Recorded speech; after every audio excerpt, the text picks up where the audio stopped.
welcome to Top of the Morning, guys. Hello, guys. It's another week. I hope your week is going really well.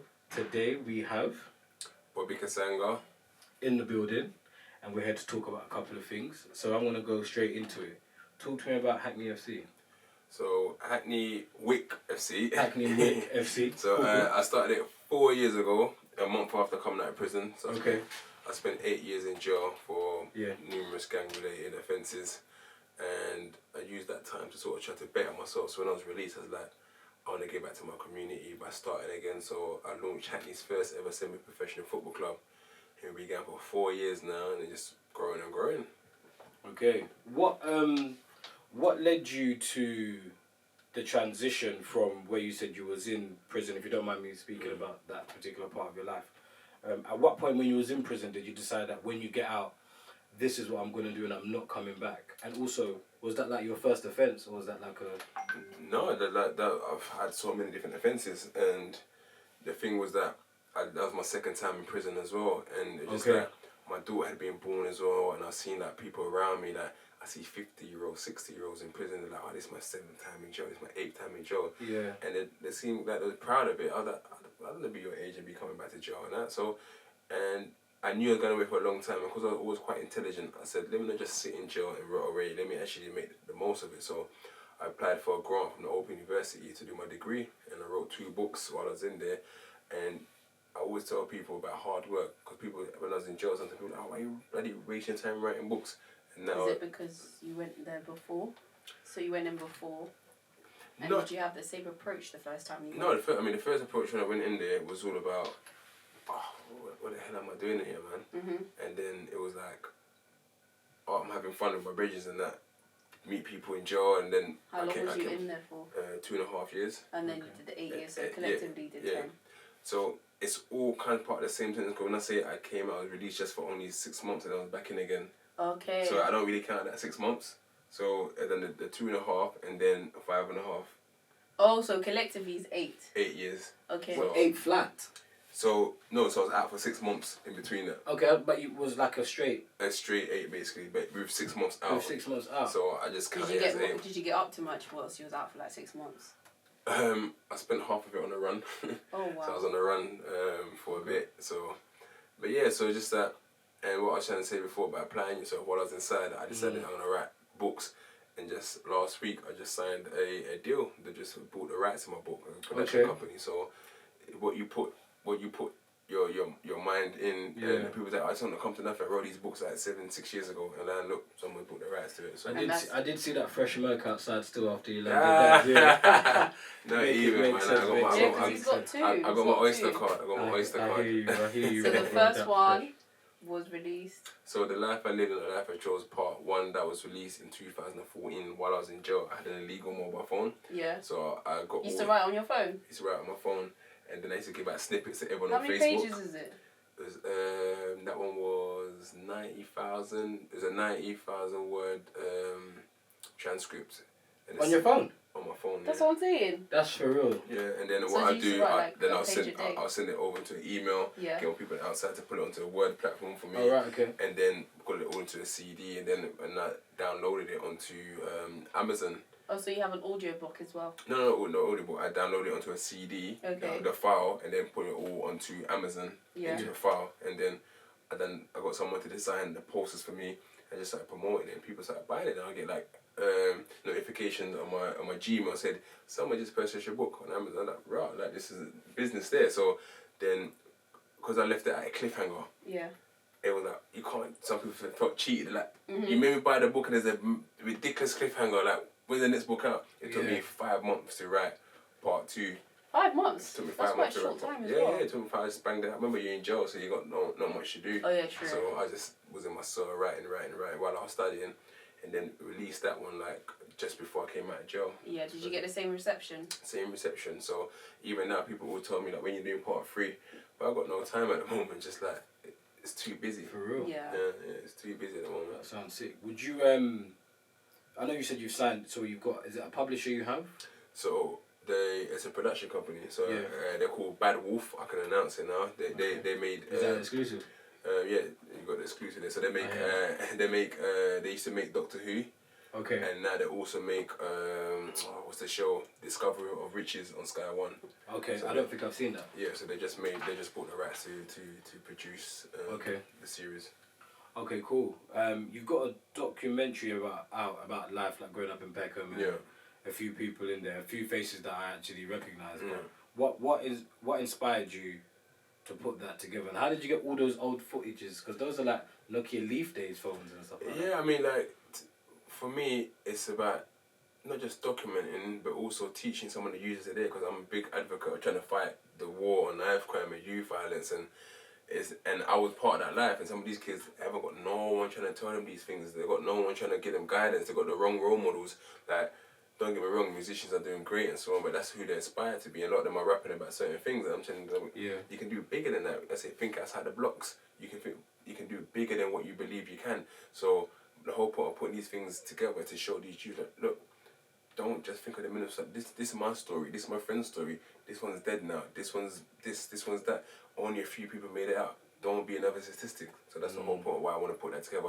And also, so my family and my kids can say that, you know what, that they had a journey and it's been documented, and it also giving them guidance and advice about what to stay away from. Would you say your book inspired that? Yeah, I mean, like, everyone in jail were telling me, oh, I mean, not even to sound egotistical, but everyone was like, you need to make this into a series. You need to make this into a series. Like, it's so descriptive. Like, everything you've written there is so it's crazy. It's mad. Like, but when I came out, my first concentration was the football. Yeah. So once that sort of settled and established itself now as a semi-professional football club, I can now start doing other things. So I got a reality series I'm doing with Living with the Morenos. I've got the YouTube series, The Life I Live. I've got all these projects that I'm taking some of the artists. So this Friday I'm taking Rams, Scorcher, Clue, Joe Black, Dappy. Joe Black actually turns up when you Joe Black comes to every single prison match. I don't think he's missed a prison match yet. I should have told Joe Black you was coming here today, because he was due to do an interview, and he told me on Instagram Live, I'm on my way, and he never turned up. And I spoke to him on the phone as well. He was like, I'm on my way. So definitely Joe Black, man, making sure you're coming on the show, man. Yeah, Joe Black, come to the show, man. Come and meet the guys. They're doing great stuff over here. But yeah, like, he comes to every single match. So on Friday they're all coming again. Okay, cool. What football team you support, if you don't mind? You don't see this classic shirt there? Is that Blackburn? Blackburn Rovers, my team. Everyone's like, what? Blackburn? But yeah, based in Lancashire. I support Real Madrid, so I ain't gonna. What? Well, you can't look at me like that. We left the UK, just jumped over there. When have you ever been Blackburn? Have you ever seen them? Have you been to their match? To be fair, I've been to their couple of matches, but most of the matches I've gone to when they've come to play teams in London. You see, so you're just as bad as me. They're my team. The things that I stuck with them, I've never changed. I've never. From what age? From age 7. So why them? I wanted to support Man United. My older brother was like, no, you can't support the same team as me. So I looked at a team that was second, and it was Blackburn. And a year later, we won the league. So I was like, yes, It's showing how old he is, basically. Because Blackburn won the Premier League. 94, 95. So we before me. We were one of the top teams in the UK at that time. How they do now? Well, they're downstairs in the dumps. We're in the Championship. But this guy there, Alan Shearer, absolute legend. And what's amazing about this as well is that my whole sort of life and turnaround was that... Is that your best player? That was our best player at the time. But last year... like Alan Shearer. Last year, BT Sports is around the corner from here. I didn't know that, but thanks for letting me know. Yeah, it's literally a 5-minute walk from here. Okay. So one of my first sponsor, a guy called Declan, who sponsored our first kit, and was our vice chairman, and he owns the Lawson's pub in Victoria Park. He's messaged me and said, "Oh, can you bring me one of the old jerseys? I'm doing something at BT Sports with Robbie Savage. You should come down." And I nearly didn't go, but I went there, and next minute, like, they said, "Oh, you go and sit in that room." So I'm sat in the green room, Michael Owen, Robbie Savage, Steve Sidwell. I'm like, what's going on here? Like, they're like, "Oh yeah, Declan's just gonna take part in this show, in the show." So I hung around for a bit, and then they're like, "Oh, Bobby, why didn't you have a go as well?" So I started playing against Robbie Savage live on TV. As I'm about to go to that, "Oh no, Bobby, don't go nowhere. We're going to tell you." I was like, "What?" So it was all the stitch up that got me there. Okay. But they're like, "Oh, you just won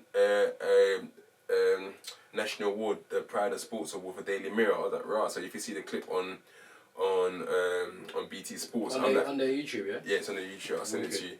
And I'm like in shock. I'm like, what? What's going on here? And then when I went to the award ceremony, Jermaine Defoe awarded me my award, and him and the English star who's playing for the women's team now, Fran Kirby. Okay. They gave me my award, and then they had a message for me, and the message was from none other than Kenny Dalglish, the manager that won us the league.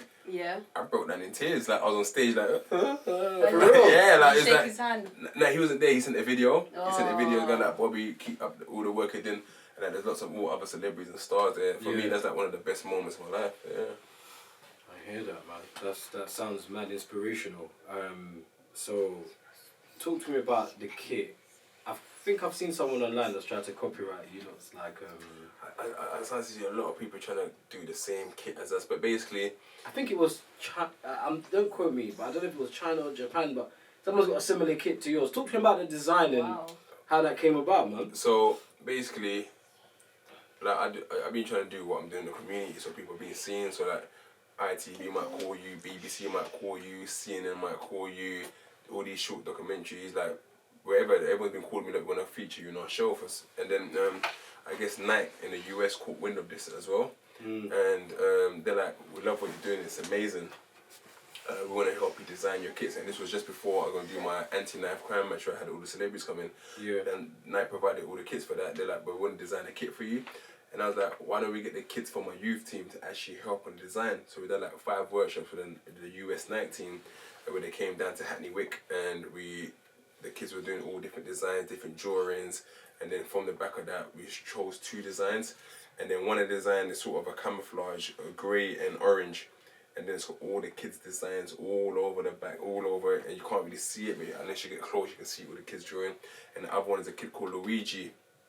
We had a pattern, and that pattern was made into the white and yellow kit, which I think is the one that everyone's going crazy over. That was I do want to come and get, man. You lot got XXL. Yeah, you know what? They only sent up to L last time, but they get actually released next month. So Nike are releasing them all next month. So look out for them when they come out. Is it on their site as well? It will be on their site. For at the moment, you can see it on our Instagram and stuff. But like everyone wants it. So that's really good that you got the kids involved as well. Yeah, because I thought it's very important for the kids to see the whole process. For them. I mean, they loved it. And one of the kids now, Luigi, we got him a job at Sports Direct because when we asked him, what do you want to do? Because we got a thing called Think Outside the Blocks. Yeah.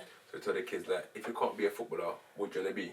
Think outside the blocks. And he said, I want to be a fashion designer. So then that's how we got him then to be a lead designer for this kit. So as a fashion designer, he can say, that's in his portfolio forever. How old is he? He's 17 now.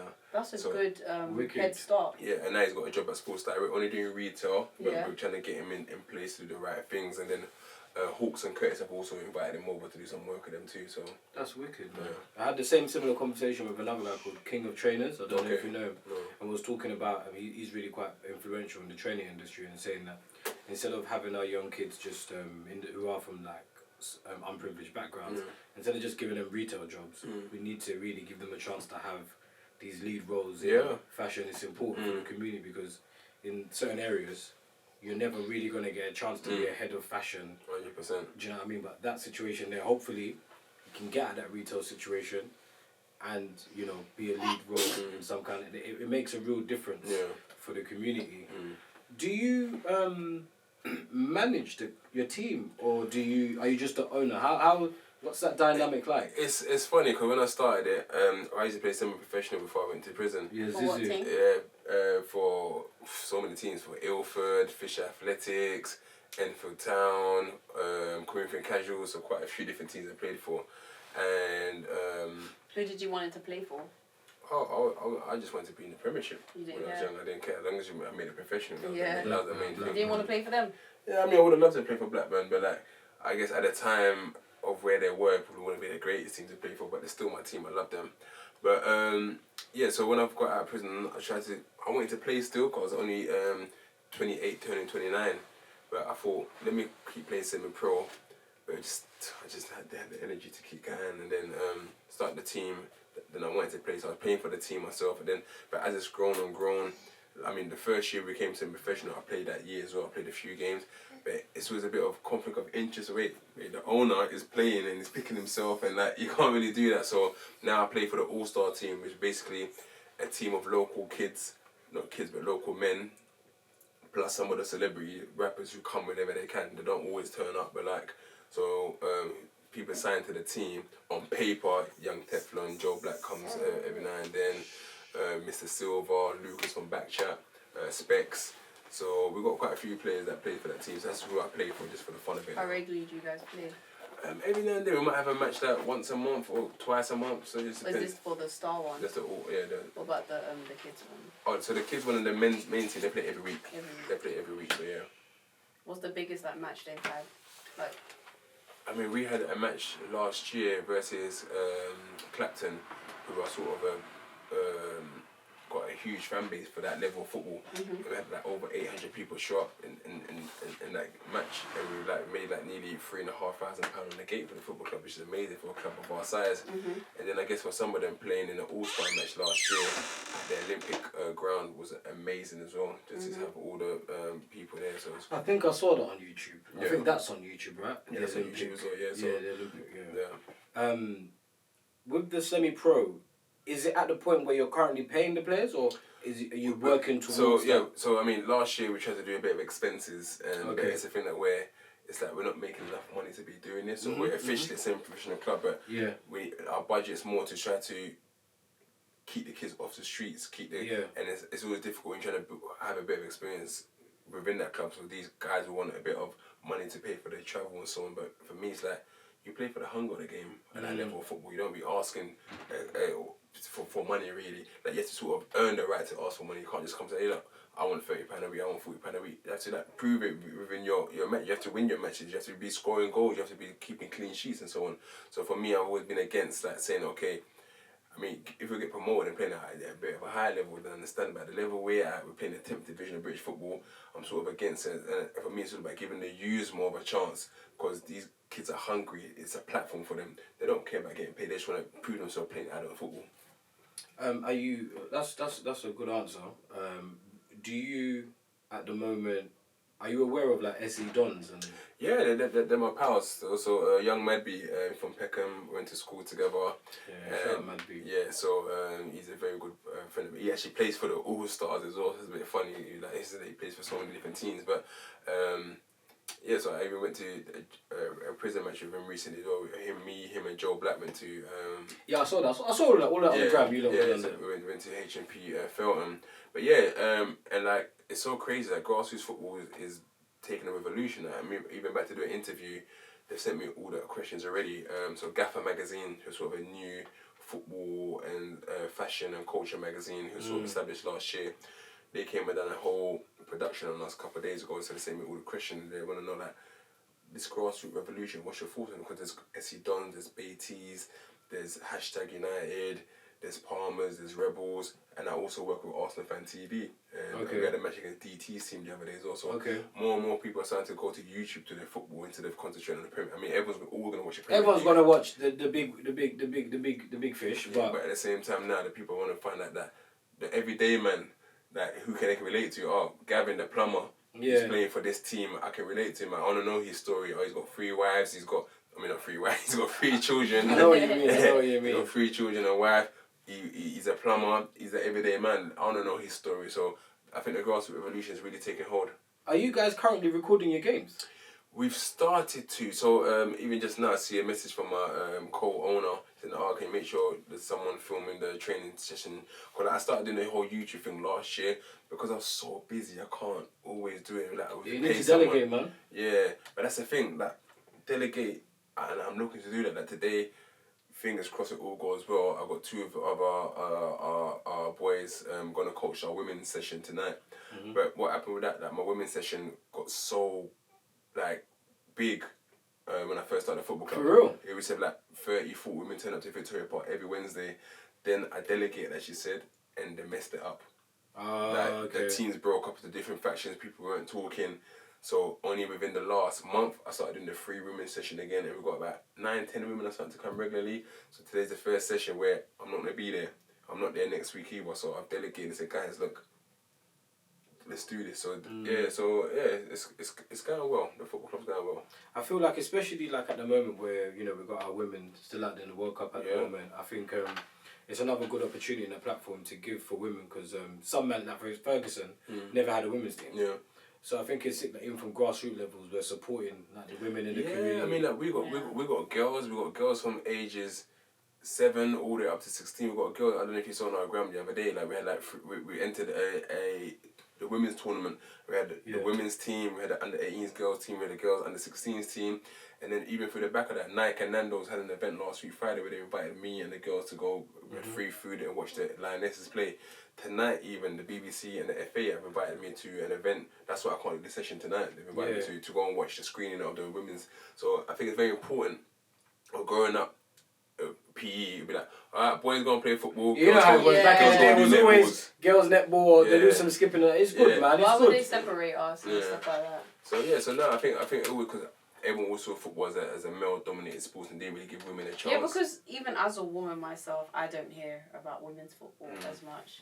At the moment, I feel like today, I mean, like this year, I've heard more about it than I've heard about it in the last 20 years. I've never really heard about women's football. I mean, this is the biggest World Cup in women's football ever. Yeah. I don't know if you see the advert, the Nike advert that they've done for it. It's been amazing. That it's got But I still feel like they don't get enough recognition. Like I think it's getting there. I mean, it's just turned professional recently as well. The women's games. So what was it before? Like semi. It's sort of semi-amateurish, but now they're starting to give them a bit of money. They've got slots on TV. They've got slots on BBC now as well. So I think people are actually opening their eyes, and that's why I was always sort of a advocate of that, because even when I started the football club, my chairman at the time was a woman. Okay. The chairman was Rana Brightman. She actually lived around the corner. She actually designed our badge. So the iconic HACKNEYWICK FC badge that everyone sees now, she's a brand designer by trade, designed by her and the team.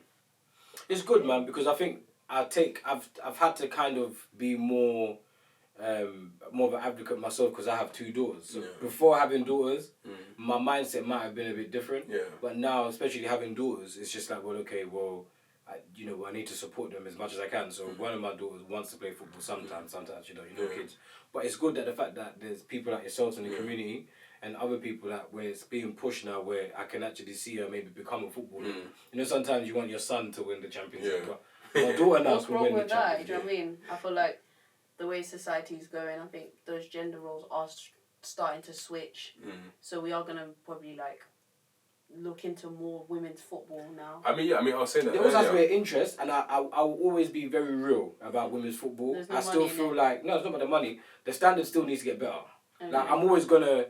If I got to choose between the men's and the women's, because I guess. I guess you say because the pace. If you look at it, the pace is because men are faster than women. Men are I guess more physical than women. So that aspect of it as well. I guess you got that more of excitement. Not to say the women's game is not exciting as well, because I watch it and I watch women's football. So it's just that I guess the pace wise is a bit more different, because when you see that, until they start giving women that, creating the big stars, because you tell your people, oh, Ronaldo, Messi, everyone knows who they are. Yeah. And then you might say a Fran Kirby, a Steph Houghton. No one really knows who they are, sort of thing. So you need to try to give them the accolade and that promotion as well. Yeah.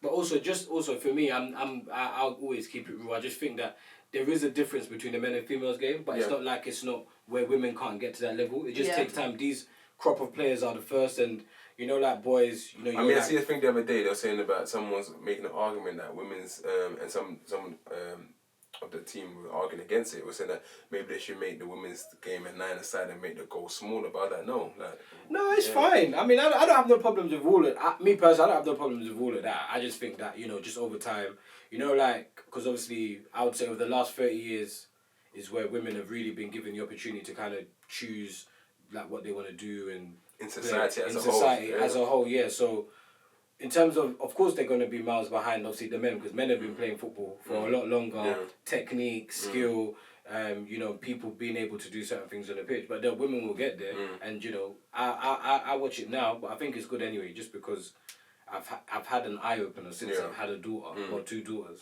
I mean, my daughter, the first one, she can't stand football at all. I mean, she wanted a jersey just because everyone else wanted a jersey. Yeah. She can't stand football like that. are you going football? Nah, it's not football. So yeah, with the 9-month-old one, it's like. You played football with her when she was a young kid? You know what? That's the thing as well. 'Cause I was in prison. Okay. But when I got out, I got out when she was like 6. Just celebrated like her 11th birthday the other day. Like, oh yeah, I saw that. Yeah, that was last night. And like, I was trying to take the part to do football. Just not think she's a girly girl. She wants to do gymnastics. She wants to do dancing. Yeah, but I think that even so, that she's, and I guess my sisters were a big influence on her as well, because they're really girly girls as well. So you're a lucky man that you had your sisters to kind of support you in that scenario, man. That's so, but yeah, with Sarah, my newborn, she's gonna love football. She's only 9 months. Yeah, she's gonna love football. I know it already. But does she catch the ball when she's sitting down and everything? No, not even yet. But like I because I'm there. Yeah. So she's gonna take the interest, and I'm gonna take a big interest. It's by not by force, but by nurture. By encouragement. by encouragement. There you go. Hellfire water. Besides all of what we've spoken about, what do you generally what do you like? What kind of music do you listen to anyway, man? Taken away from you know what, like I'm sort of old school, where it's the 90s hip hop, and I used to be sort of the intellectual rapper, your Nas. Oh, did you go to the My Ends? No, the Ends Festival. My cousin actually performed with it. Because Nas was there. And she told me, the Ends Festival, right? Yeah. Yeah, incredible. And Candice, if you're watching this, yeah, you told me, give me a jersey, I'm gonna wear it at the Ends Festival.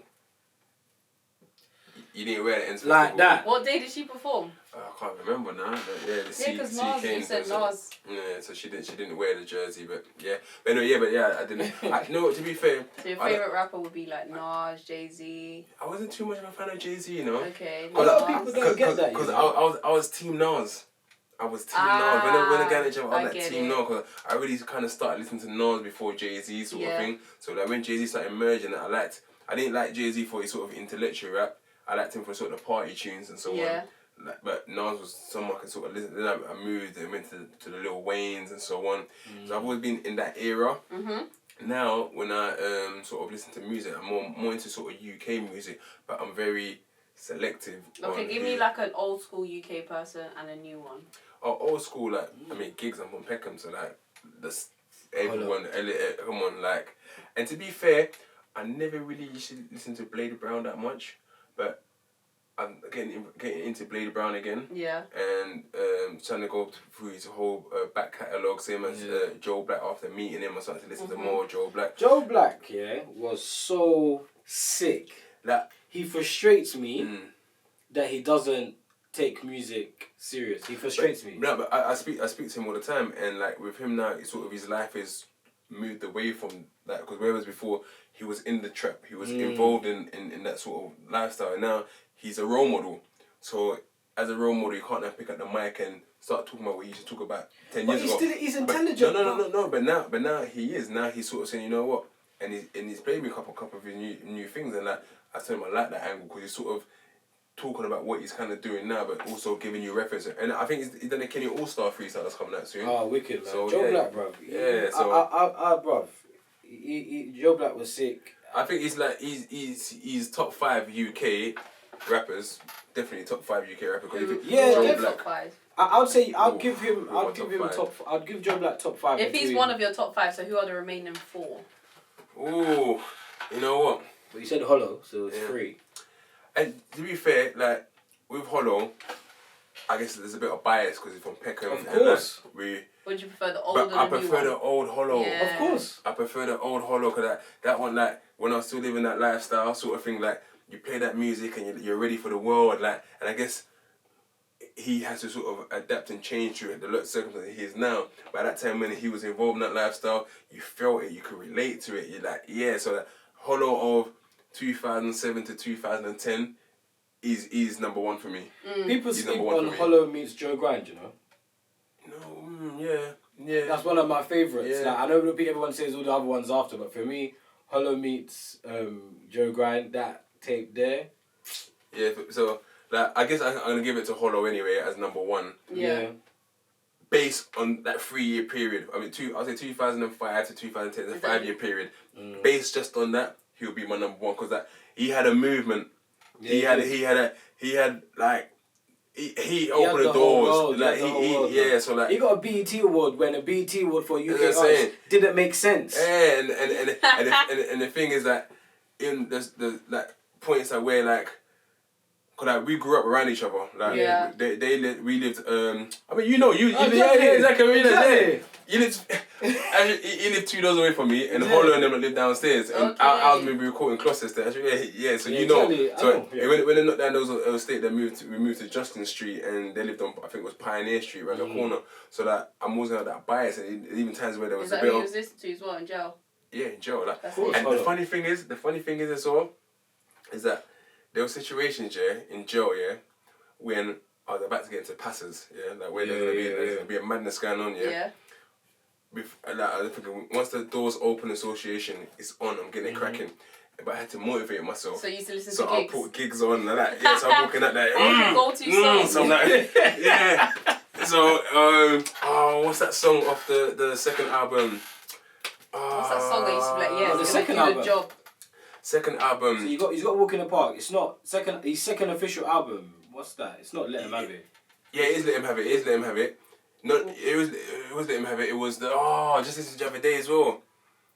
I can check. When it goes 3 a.m. and I'm still on it. I'm gonna have to check for us still because I don't remember. Yeah, I don't like Let Him Have It. Nah, it was. What is it about that song that just did it for you? I'm not the lyrics, the beat, the lyrics, the beat, everything for me. Like, I was ready. Yeah. Like, I was ready to move to man. I was ready to move. There's the situation where we had situations in HMP ISIS, which I'm going back to, and like where, I was playing it like just 3 days ago. Like I forgot the bloody name. I'm gonna get it up for you still because I actually want to know. One sec, my phone moving. And it starts at 3 a.m. in the morning. I'm still on it. Man, like, hold on,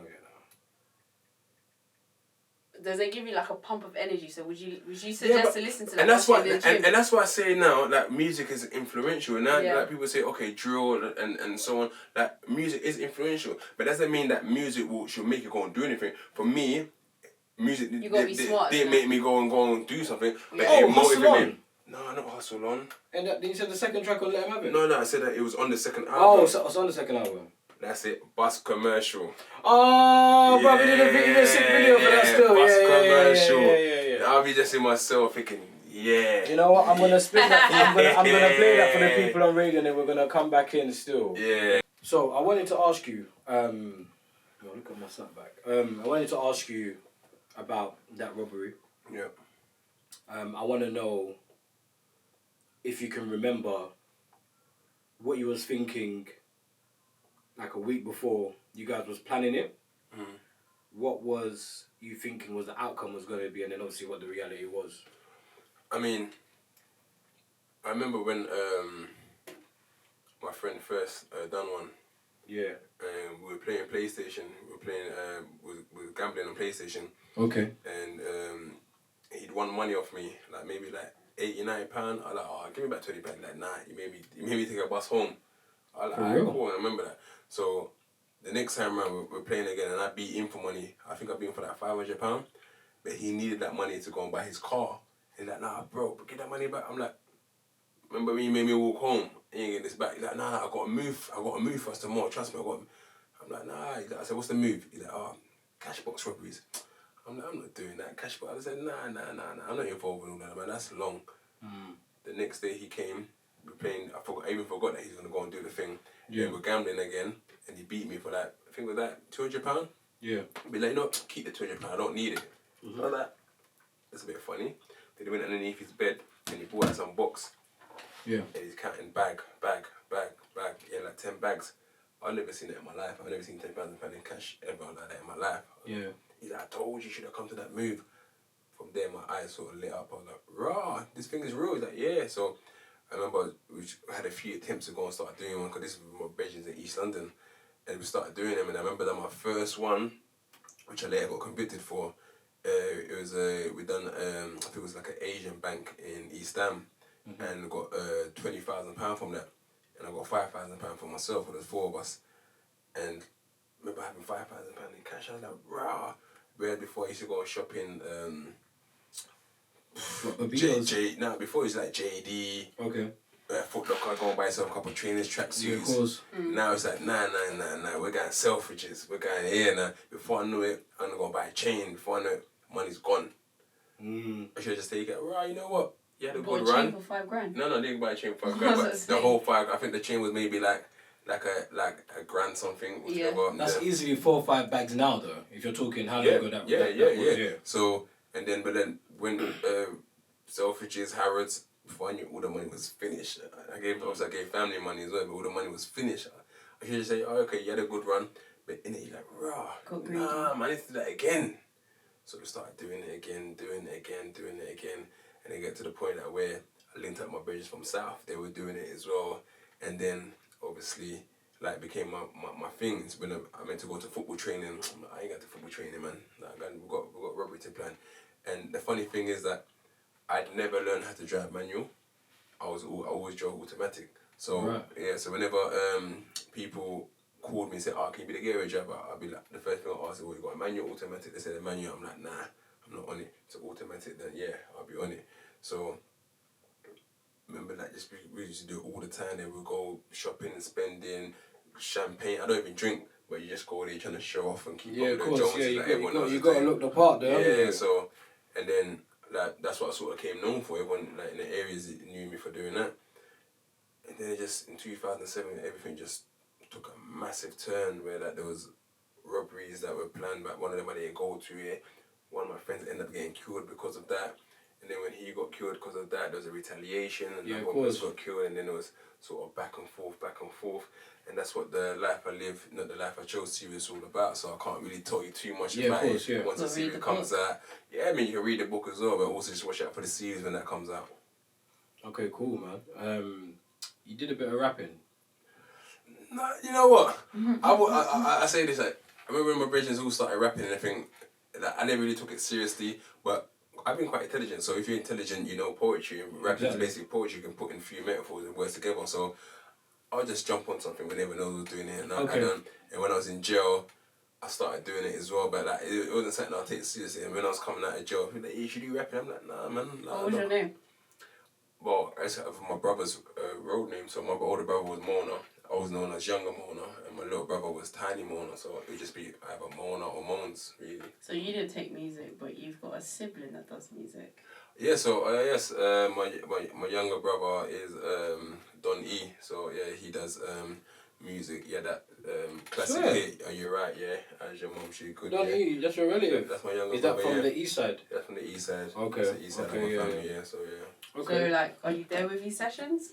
No, like to be fair, like I'm like very proud of what he does. So like, it's not a thing that we're. I mean, lately he's probably thinking, "Oh, this guy's pissing me off." But lately I've been calling him saying, "I think you should do this. You know, I think you should do that. I think you should do this." Yeah. Cause like no, he's got the two things in it. So he's got like the football. He's a professional footballer as well. Yeah. So and he's got the music. So that's why he has his face. That's why he has his face. But the master's coming off soon. So the next track you're gonna see his face. Well, for the first time. Why is he choosing now? No, it's only if you go on his Instagram. Damn, I thought you gave us another hot exclusive. Yeah. Still. So and I think just I think.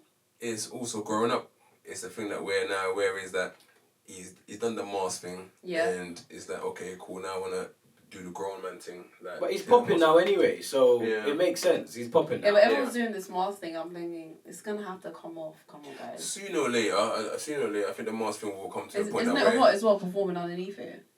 Oh, I think I've never asked him. I always wonder, like, is it not hot? Yeah, it could be. I don't know. Man's not hot. Yeah, as you say, man's not hot, innit? Man's not hot. That's just how that goes. Yeah.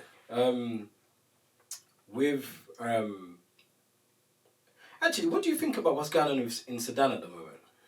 Yeah, you know what? It's so crazy, and I put out something the other day and just say, look, just to highlight, because like, we can have all the outreach in the world where everyone can put their flags blue. You're not gonna make no real difference unless you're gonna be going there trying to. I guess all we can do really is raise the awareness. And I think what's going on in Sudan is that what's been going on in lots of nations in Africa, and like, I don't really like getting into the whole politics of things because then I'll just start, because I'm a conspiracy theorist. Like, I like to. So we'll be here all day, me trying to say who's behind it and who's allowing this to happen. So we'll be here all day. But I think it's tragic what's happening. But people behind it know what they're doing anyway. So that's what I can say on that subject. They probably like want something. Yeah, I mean, just look at it this way: is that there's always uproar in place where someone's asking for change for it to benefit other people. Yeah, of course. Like, they used to say Mugabe was killing his people for years and years. Nothing ever happened to Mugabe. Why? Because there's nothing for them to go and take him in Zimbabwe. As soon as there's oil in Iraq, as soon as there's thing in Gaddafi's gone, Hussein's gone. But anyway, that's another subject. Did you also come across the visa waiver between Ghana and Jamaica? No, I've not seen that. Yeah. There's a waiver out. So if you're from Jamaica, you can go to Ghana with no visa. Ghana, go to Jamaica. No Why is that? But I guess I'm saying that because the ancestry. Cause of course, ancestry is very strong. Yeah, but why wouldn't it be connected to like other? Why just Uganda? No, Uganda, Ghana. Because West Africa. Oh, Ghana. I said Uganda. That's what I was thinking. Yeah, that's way out there. That's over. Oh no, okay, I understand Go Ghana. coast, there's the waiver, man. Ghana is sort of the lots of Caribbean are from Ivory Coast and Ghana, Nigeria. Yeah, man, wicked. And Mali and Sierra Leone. Yeah. So my missus is actually half Nigerian, half Jamaican. So she got like she's the same people basically. Yeah, she's the same people. Yeah, basically. Yeah, man. No, but I feel like Ghana has a big recently. There's been a lot of people going in there. So I feel like tourism in Ghana. Yeah, I'm hearing that. I'm hearing that. Like, I'm hearing that. excelled. Place to go. Yeah. So I understand why they're trying to do like the Jamaican link, and a lot of Jamaicans do link to Ghanaians. Well, you can go Ghana and find out about the whole slave thing because they've still got that whole. Oh yeah, because they've still got the whole slave castle thing where the slaves used to go through. So you can go to Ghana. Those are one of the African countries left that actually still has that up. Yeah, they'll show you where they basically store the slaves, and that's where they sell them. And I think it's very important that you actually know their history. I seen this the other day, some guy said, I'm not African, I'm a Yardie. And I feel myself like, mate, like, know your history, okay? Yes, you are, but know the history of where your people come from. Like, and I think like history is my favourite subject. I only learned that history is my favourite subject while I was in prison, really, because I'd be reading books. I like to study. Remember, I was in HMP Rye Hill, and we had Sky in our cells, and we had History Channel. I'd be all day on History Channel. What did you learn? Channel. Like so many different things. Like just like me, I'm big on planets. I love space. I love the universe. I want to find out. I would see something the other day as well, where it was that it's showing how small we are. As a planet, even as a solar system, as a galaxy, how small we are, how there's billions and billions of galaxies, like it's crazy. Do you think there's other creatures out there? Oh, of course, I believe that. 100%. And like for me, like I believe in a higher being. I wouldn't say I'm religious per se, but I believe in a higher being. If I had to choose a religion, I'll say Christianity, but that's because of the beliefs and concepts of it, not because of, say, the ideology of someone came down to come and save us. It's more like, I say, if you're a good person, be a good person. Yeah. And that'll come back to you in whichever way. Yeah. For real. Do you have any other questions for him before we let him go? You also do a bit of cooking, I heard. Well, not so much me. My mum does the cooking, so realise that in Hackney area, no one's really selling any kwanga, taba, and pondu, and that's a Congolese like main dish, and people really love it. And they have to normally go to North London to Tottenham.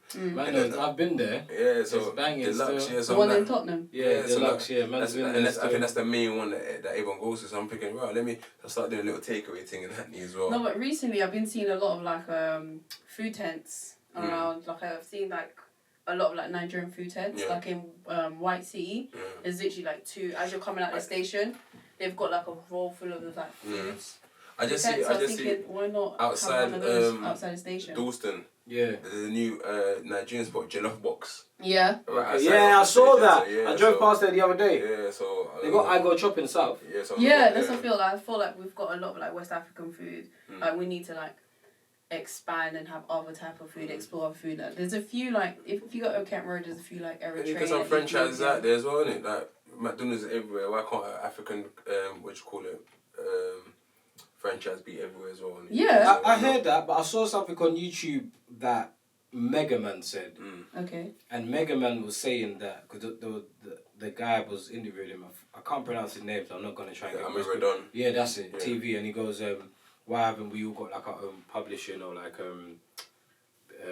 festivals or whatever?" It was. I can't remember the question word for word right now. And then obviously Mega Man was saying, "Look, it's possible, but we will have to be okay with the fact that we're helping somebody else become millions because we all want to be the boss, but someone has to also do the work. Yeah. And the problem that we have in our community, which is a fact, is say you've got your own business, like 805, and it's banging. Instead of me franchising 805, I want to be a direct competitor next door. Whereas in the corporate world, you know, it's not just like Ray Kroc or whoever else owns like all these McDonald's around the world. These are franchised by their other mates, and their other mates are also eating off the branding. Do you get what I mean? But we're so. I think maybe because of the fact that we don't. Well, in this current time, in this period of our history as like Africans or black people or whatever you want to call it, we haven't had a lot. So stretching maybe like the last 500 years. So we're all still trying to build something for our legacy, and we sometimes forget. Because for you now doing HACKNEYWICK FC, realistically, I think it's so sick that if it was possible, as a community or like as it ends or as like a whole of London, we should all pump money into it to actually make it have a real stadium. And for you not to wait, so to cut you, not to wait for. I'm not taking nothing away from BT Sport. I wouldn't mind sponsorship from them. Do you get what I mean? But like, not taking nothing away from those corporate establishments, but also within, if we can just support you and then, you know, do it again and again and again. And then maybe we can have one for each borough. Yeah, exactly. Have one for each borough. And for me, it's really, that's what I tell people, like, it's not even about money per se. It's like, you know what, it's that we've shown you that it's possible for young black people to own a football club. Not just have a football team, but a football club playing in a football pyramid. So, if you do support Man United, you do support Arsenal, yeah, that's your team.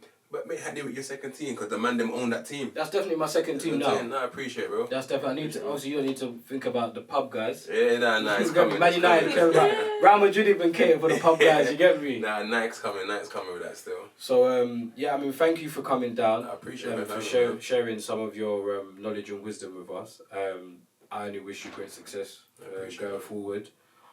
Keep doing what you're doing. I'm definitely gonna try and come down and just see what's happening. Before you go, actually, why Zidane's my favourite player. Yeah. Why are you the Peckham Zizou? Mate, like, you don't get called Zidane for, like, you know what it is? I'm gonna tag him when this comes out. I'm gonna tag him and say that, remember playing football, and everyone be like, you are so sick. Like, I'll do stuff on the pitch. They'll be like, every position. One of my brethren, one time I come to the pitch, like, why are you Zidane? Why are you like Zidane? And that always stuck with me. And I'm like, yeah, I'm the Peckham Zidane. I'm the Peckham Zizou. So yeah. Zizou.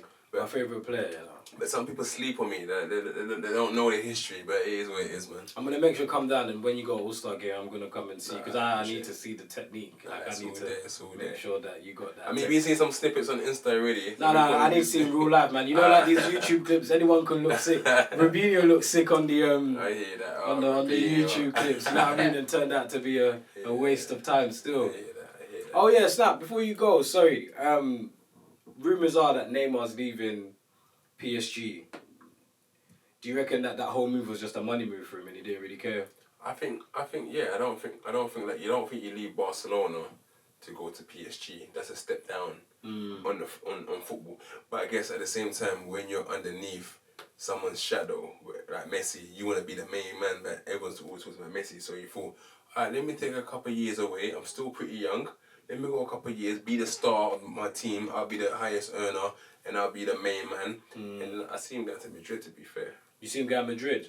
There's only one other team. I don't want him there, man. Yeah. He's too much of a superstar. I don't want him there. You just signed Hazard, bro. We're good. Yeah, there's no other place where Neymar could go that would give him the same, unless he comes to Man City. I don't see Pep really fucking with him like that. Yeah, real talk. Does he go to Man United? Does he want to go there? No Champions League football. Bayern Munich, I don't know. Like, Italian football might be easier for him. Juventus maybe. Who knows? He should have stayed at Barca anyway until Messi just got older, because the carpet was rolling out for him. He just needed to wait his time. Yeah, man. So yeah, where can people find you on the social? Yeah, you can find us HACKNEYWICK FC on Instagram, Twitter, on our website hackneywickfc.com, and just come and join the movement.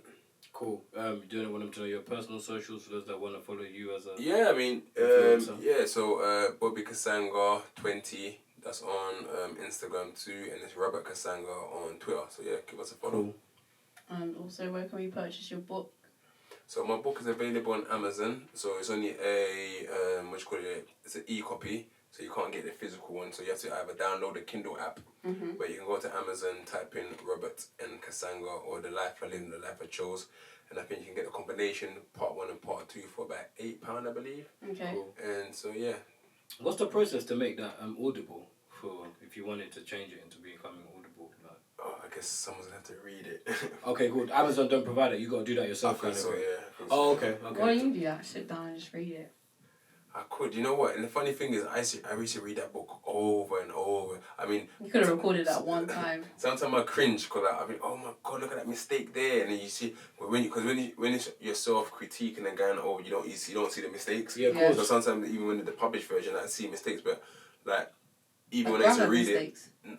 Yeah, like few things where you should have put something else or you could have put a full step. Or you done the same word twice and you don't checked it. But I done it all while I was in prison, but people still get the whole gist of the story. But why I always thought this book would do well was that I kept on reading it. Like, I'll read it, feel excited again, I'm reading it again. So I'll go from chapter 1, and before I know it, I'm on chapter 10, and this is a book I've read time and time again. Yeah. And now that we're doing a series around it, it's like I'm having to sort of relive it again. We're doing the script and so on, so having to go through that again has been amazing. Have you given a copy to, like, your young boys? I mean, the guys who are taking part in the series, yeah, they will have access to it up to chapter 9. I don't want to give them away too much of it, but up to chapter 9 they will have. Why? Because I want them to go through the process with us, so they don't know too much that's gonna go on. Okay. You know? You didn't get Ratman to do the series, did you? Oh no, Ratman's gonna clear, man. Ratman's gonna clear, man. Ratman's doing his thing still, but big up Ratman. Alright, cool. Make sure you guys like, comment, and subscribe over there. Follow us on the Top of the Morning Show Instagram, UK ISN, and peace.